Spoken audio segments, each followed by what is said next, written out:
Assim como é comum acontecer com os grandes personagens da história, a figura de Napoleão Bonaparte, general que governou a França entre os anos de 1799 e 1815, está rodeada de mitos, falácias e controvérsias. Enquanto alguns o veem como o salvador da jovem República Francesa e guardião dos ideais revolucionários de 1789, outros enxergam nele um tirano que, apesar da baixa estatura, tinha mania de grandeza. Mas quem será que está certo? Bom, talvez todos eles. Napoleão nasceu na pequena cidade de Ajaccio, em Corso Ajaccio, no sul da ilha de Córcega, um ano depois da ilha ter passado do domínio italiano para o domínio francês. Os Bonaparte não eram lá uma família muito rica, mas estavam longe de serem pobres. E como o pai de Napoleão fazia parte da corte de Luís XVI, eles até que tinham alguma influência no local. Ainda criança, o pequeno Bonaparte foi enviado à França pelos seus pais, um ano depois da ilha ter passado do domínio genovês para o domínio francês, a fim de que ele estudasse as artes militares. Passou 5 anos em uma escola do interior e em seguida foi para Paris, onde terminou seus estudos. Pode-se dizer que esses não foram exatamente os anos mais felizes da vida de Napoleão. O menino tinha uma dificuldade tremenda para aprender francês e era alvo frequente de bullying por conta de sua origem estrangeira. Quando saiu da escola militar de Paris, Napoleão ingressou no exército francês. E ali o talento do rapaz se fez evidente. Sua carreira foi meteórica. Antes dos 30 anos de idade, ele já ocupava o posto de general e foi encarregado de liderar as tropas francesas contra os austríacos no que seria hoje considerado o norte da Itália. O sucesso da campanha fez com que Napoleão conseguisse forçar a Áustria a assinar um tratado, entregando à França seus domínios nos Países Baixos e no que hoje seria considerado a Itália. Conta-se que nessa ocasião, quando o imperador austríaco fez menção a reconhecer a República Francesa, Napoleão teria dito: a República não precisa do reconhecimento de ninguém. Ela existe como o sol no céu, azar daqueles que não vêm. Daí em diante, Napoleão virou um ídolo na França. O sucesso das campanhas militares lideradas por ele transformou o exército na única instituição da qual os franceses ainda podiam se orgulhar. A crise tomava conta do país. Boa parte da população vivia em estado de miséria e o governo do diretório não tinha habilidade nenhuma para lidar com esse caos. Isso sem falar que o país estava mergulhado numa guerra civil e sob ameaças constantes de invasões das potências monarquistas vizinhas. E eis quem entra em cena de novo, ele, Napoleão. Elevado ao cargo de cônsul, Napoleão desinstituiu o diretório e concentrou seus poderes em suas mãos. Agora ele era a pessoa que podia decretar as leis, nomear ministros, embaixadores, oficiais do exército e até os juízes da França. Canhões, espadas e baionetas levaram o general ao poder, mas que fique claro que ele também soube usar muito bem a pena e o papel. Napoleão adotou uma série de medidas importantes enquanto foi cônsul. Estabilizou a economia francesa, deu terras aos camponeses, reorganizou todo o sistema educacional do país e, de quebra, ainda combateu as facções monarquistas que ameaçavam as conquistas da Revolução. E, claro, usou e abusou da propaganda. Acharam que propaganda era coisa de americano. Olha Napoleão aqui, desencantando. Foi um ditador, é verdade, mas um ditador comprometido com os ideais revolucionários de liberdade e igualdade. Um de seus feitos mais importantes foi o Código Civil Napoleônico, que instituía, entre outras coisas, o fim dos encargos feudais, a liberdade religiosa e a separação entre a Igreja e o Estado, e a igualdade dos homens perante a lei. Por outro lado, Napoleão retirou os direitos das mulheres, permitiu a escravidão nas colônias francesas e instaurou um regime pesado de censura contra os meios de comunicação do país. Vai entender. Passado o tempo, o consulado já não era mais suficiente para ele. Em 1804, Napoleão Bonaparte foi coroado imperador dos franceses. Ou melhor, ele mesmo se coroou imperador. O Império Napoleônico transformou completamente o mapa da Europa. A França entrou em guerra contra a Inglaterra, que já era sua arquirrival, contra a Áustria, a Prússia e a Rússia. Tipo, todo mundo que tinha. Desmantelou o antigo Sacro Império Romano Germânico, invadiu a Espanha e invadiu Portugal. Até o Brasil sofreu com as consequências das ações de Napoleão. Sabe aquela história lá da família real portuguesa fugindo aqui para a colônia, para o Brasil? Então, Napoleão. A França parecia imbatível. Em terra, suas tropas derrotavam uma a uma as potências estrangeiras. O exército francês acabou ficando desacostumado a perder e quase todo o continente europeu estava em suas mãos. Mas ainda faltava a Rússia. No verão de 1812, Napoleão prepara-se para invadir o país dos czares. Juntou 600 mil soldados, mais de 1.500 canhões e partiu. Só que o que ele não esperava era chegar lá e encontrar Nada. Os russos haviam adotado a tática da terra arrasada. Basicamente, enquanto as tropas de Napoleão avançavam, os russos recuavam, destruindo tudo aquilo que pudesse servir como recurso ao exército inimigo. Só para vocês terem noção da dedicação do povo russo, eles chegaram até a incendiar parte da própria capital deles. E a situação piorou ainda mais com a chegada do inverno. Com frio e fome, e tendo que marchar em um país enorme como a Rússia, o exército francês foi derrotado e Napoleão praticamente escorraçado de volta para a França. Com o exército enfraquecido e a sua moral abalada, ficou fácil para as forças monarquistas da Europa tirarem o imperador do trono. Derrotado na Batalha das Nações, Napoleão foi exilado na Ilha de Elba, mas posteriormente conseguiu fugir de lá e restaurou seu império. Mas as condições já não eram mais as mesmas. Depois de apenas 100 dias no poder, Napoleão foi novamente derrotado, desta vez pelos ingleses, na Batalha de Waterloo, e assim forçado ao exílio em uma ilha no meio do Atlântico chamada Santa Helena, onde morreu alguns anos depois. Napoleão Bonaparte foi de fato um homem notável, um general brilhante, um governante habilidoso e um indivíduo inspirador, embora um tanto megalomaníaco. Segundo um grande filósofo que o viu pessoalmente, ele era o espírito do mundo a cavalo. Não tinha carro naquela época, né, pessoal? O século XIX encarnado. Foi também uma figura extremamente contraditória, um defensor ferrenho da revolução que ele mesmo governou como um tirano. Espalhou por toda a Europa os ideais de liberdade e igualdade através de uma série de guerras imperiais. Antes dele, vários outros já haviam feito o mundo estremecer, mas ninguém até então havia começado de baixo como Napoleão. Ele foi o primeiro a se tornar imperador por seu próprio mérito. Tanto é que a partir disso foi até construído o mito napoleônico, o homem que faz a si mesmo. Olha só! Os americanos também não criaram um conceito bem parecido chamado self-made man? Será que foi coincidência? É difícil avaliar se o seu legado foi bom ou foi ruim. Mas uma coisa é certa, depois de Napoleão, a Europa nunca mais foi a mesma.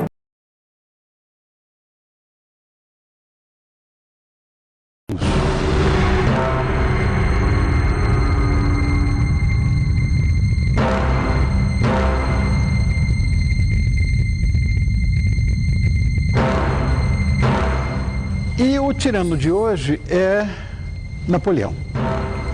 E quem nos conta um pouco sobre a vida desse homem é a coordenadora do curso de História da Universidade do Grande ABC, a Lucilene Aparecida Carinhato.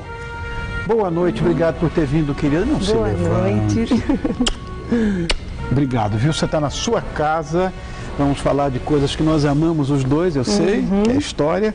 E vamos começar dizendo quem foi ele, né? Quem foi Napoleão? Em primeiro lugar, um prazer estar aqui meu nesse programa. Querida, obrigado. Muito obrigada pelo convite. Meu amor, obrigado. Me sinto muito honrada de estar aqui com você. Não mais do que eu. Obrigado, querida. Bom, vamos ao que me trouxe aqui hoje, né? Vamos falar um pouquinho de Napoleão Bonaparte. Falar de Napoleão Bonaparte é simples e complicado ao mesmo tempo, né? Napoleão Bonaparte, ele foi um militar que pertenceu ao exército francês e se destacou tanto a ponto de ter se tornado, depois de um tempo, o imperador da França, né? Só que não dá para falar do Napoleão simplesmente assim, né? A gente teria que, para poder conhecê-lo melhor, para que a gente possa saber melhor desse destaque de tudo que aconteceu com ele, nós temos que entender um pouquinho da Revolução Francesa. Então vamos voltar. Isso, ele se insere nesse contexto da Revolução Francesa, né? Aliás, ele nasceu no século XVIII, nasceu em 1769, antes da Revolução, né? 20 anos antes, quando a Revolução acontece, a Revolução Francesa em 1789, ele tem 20 anos. E o Napoleão Bonaparte, ele vai, justamente quando é deflagrada a Revolução Francesa, ele já pertence ao exército francês, ele não nasceu na França, nasceu na Córcega, mas ele foi para Paris, ele vai ingressar, vai fazer carreira militar, né, dentro do exército francês, e já vinha se destacando como um jovem muito preeminente, muito inteligente, né, dentro desse campo dos militares. A Revolução Francesa, né, só para entender um pouquinho, entender por que ele se destaca, é uma revolução que vai mudar o mundo, né, basicamente. Todo mundo mais ou menos sabe disso, ninguém sabe direito por quê, né, às vezes. Então, assim, a Revolução Francesa, ela vai fazer com que o antigo regime que existia na Europa, né, desde muito tempo antes, ele vai ser trocado por um novo regime. Isso significa que a burguesia toma o poder, né? Significa que a nobreza, que até então vinha ocupando o poder político dentro dos países europeus, ela vai ser colocada em segundo plano. Então isso começa na França, quer dizer, na verdade na Inglaterra já tinha acontecido isso anteriormente, mas é na França que isso vai se dar através de um processo revolucionário que vai marcar. Nos Estados Unidos também antes, quer dizer. Nos Estados Unidos todas as revoluções também. são burguesas, você percebeu, Lucília? Pois é, porque o século XVIII, o final do século XVIII, é um contexto, é um momento em que a burguesia está se destacando, né? Ela já existia como classe social desde o momento que começa a ressurgir o comércio dentro da Europa, mas essa burguesia não tinha o poder político, e ela quer o poder político, ela tem o poder econômico. Ela não podia participar do poder político. Então, dentro da França, o que vai acontecer? Essa burguesia, ela se reúne com a população mais pobre, com os camponeses, com as massas urbanas e acaba fazendo a Revolução Francesa e toma o poder, né? Então, e essa Revolução Francesa, ela dura muito tempo, ela leva 10 anos, pelo menos, né? Do acontecimento dela, da ocorrência dela. Até que os próprios mentores são decapitados também. Exato, né? Alguns deles são, né? Na verdade, porque ela passa por 3 fases, né? A Revolução Francesa. E assim, o Napoleão ele vai surgir na 3ª fase. Essa fase do terror que você está se referindo é a segunda, né? A chamada segunda fase da Revolução Francesa, que é quando Robespierre está no poder, né? E ele instaura isso que, né, vai ser chamado de a fase do terror. Por quê? Porque, assim, na verdade, a burguesia tomou o poder, mas a burguesia não tinha consenso, né, sobre o que colocar no lugar, né? Então, assim, você tem a alta burguesia, a pequena burguesia, o Robespierre fazia parte da pequena burguesia e o grupo chamado de jacobinos, né? E quando eles tomam o poder, então eles tomam medidas muito populares, né? De distribuição da propriedade, uma série de coisas assim. Isso não agrada a alta burguesia, né? Que não vê essas medidas tão populares assim com bons olhos. E aí vem a 3ª fase, que é onde vai entrar o nosso Napoleão. A 3ª fase é quando os girondinos, que são então a alta burguesia da França, retomam o poder, né, através do diretório, e começa então a estabelecer uma república nos seus parâmetros, né, de acordo com o que eles pretendem, ou seja, uma república sim. Então, não a nobreza, não a monarquia, não a realeza que tinha antes no antigo regime, porém uma república burguesa, censitária, onde só vota quem tem dinheiro, né? Enfim, onde você deixa excluídas as massas populares. Então, mas aí, passado esse momento, no 3º momento, então, da Revolução Francesa, já o último do diretório, os girondinos tomando o poder, eles não estão conseguindo, né, controlar toda a situação. Por quê? Porque internamente você tem alguns que não concordam, né? Os jacobinos, por exemplo, tentando novas revoluções, tentando retornar ao poder. E externamente você tem todos os países europeus que não estão vendo com bons olhos, porque todos eles ainda estão no antigo regime. Então, esses países europeus vão fazendo coligações para tentar se organizar e invadir a França. Então, a ameaça é interna e é externa. Por isso, quer dizer, e o Napoleão começa a se destacar exatamente nesse momento, na defesa da França, né? No momento em que a França é ameaçada dessas invasões externas aí, e ele se destaca então nessa defesa, não só externa, mas interna também, porque ele também vai reprimir, né, os levantes internos que tem. Ao se destacar, né, ele se torna então uma pessoa proeminente, ele vai ser, né, muito bem visto, e acaba então, os girondinos de alguma forma acabam combinando com ele, né, uma forma assim de dar um golpe, acabar com o diretório e ele assumir o poder, acreditando que a figura dele fosse uma figura importante e que conseguiria, então, por ser um general, um jovem, né, muito jovem general, muito bem visto pela população, tido como um herói por ter salvado a França, né, em vários momentos. Então, ele é visto como alguém que vai conseguir colocar a ordem. Então, ele vai entrar no poder, né, a partir desse golpe, né, que é dado, 18 Brumário, né, e aí nesse golpe ele entra no poder, não só ele, mas junto com outros 2 cônsules, né? Então é um triunvirato de cônsules. Ele é o primeiro cônsul, então ele é que tem poder efetivo e não os outros, né? E a partir daí ele começa então a governar a França.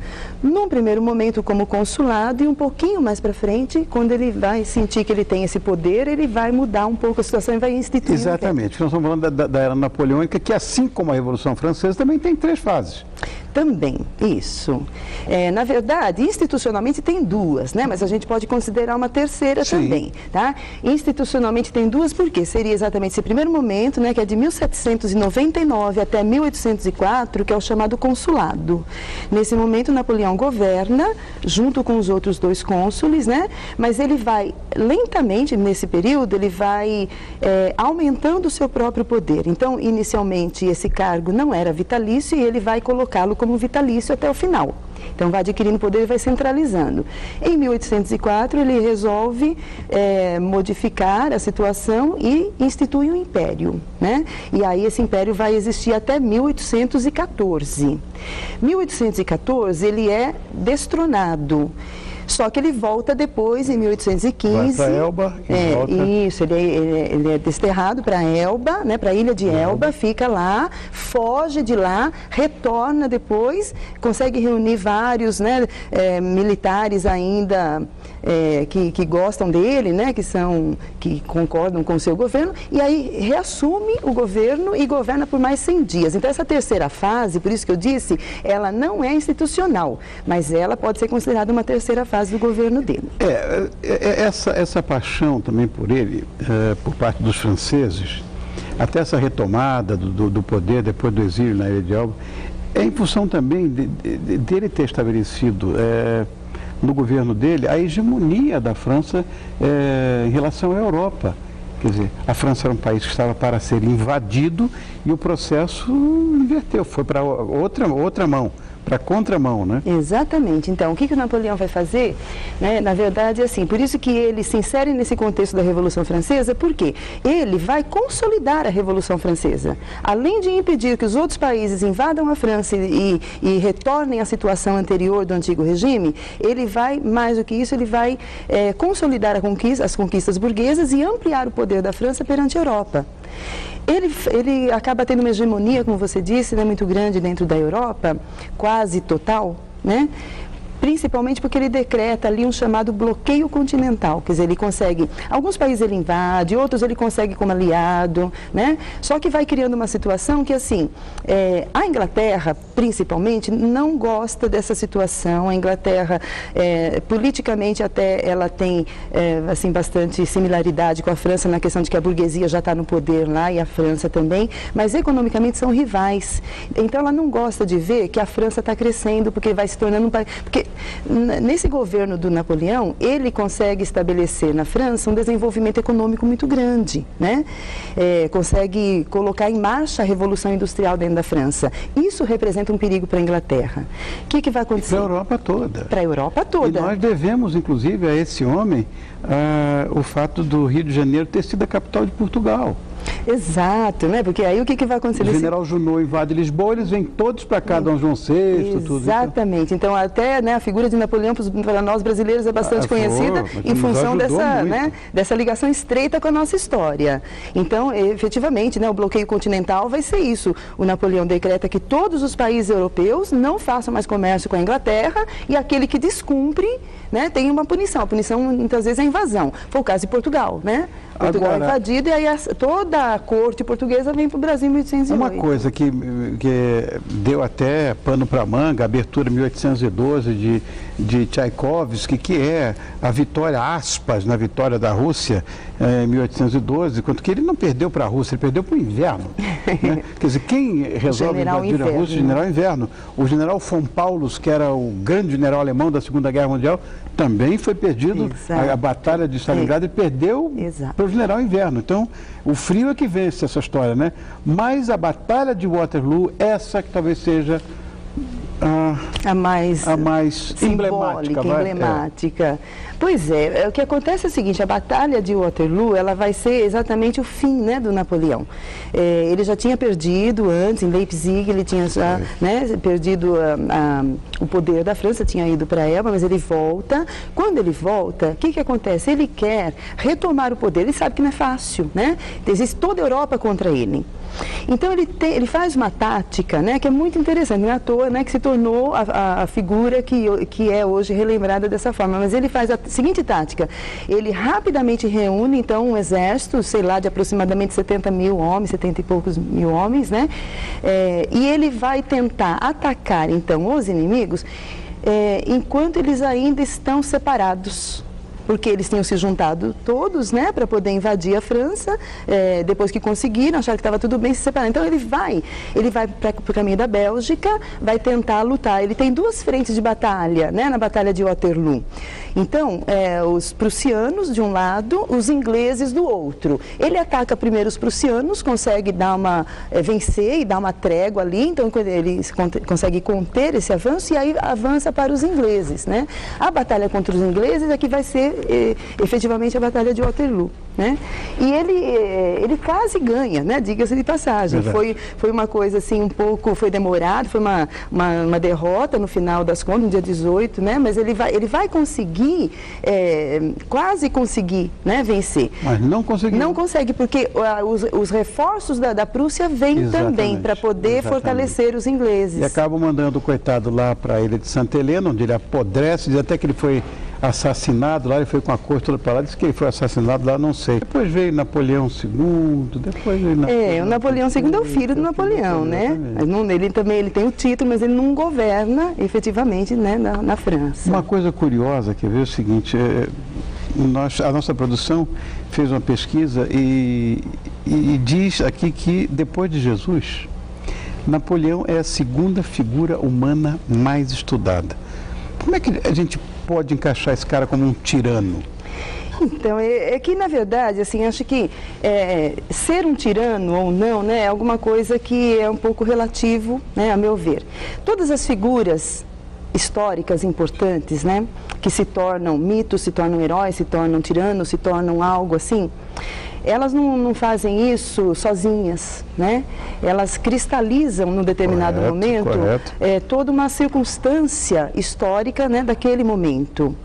Então, Napoleão é fruto disso, em primeiro lugar, né? Só para a gente deixar claro assim, que não é a pessoa dele, a figura dele somente. Obviamente que o homem que está ali presente também interfere com o seu carisma, né, e tudo mais, com o seu talento, senão não ocuparia, né, esse lugar.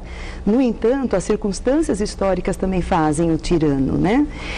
E o Napoleão, ele tem algo assim muito interessante, aí é dele, né, que é a coisa assim, dele não é. Ele representa, então, o avanço da burguesia dentro desse contexto europeu, né?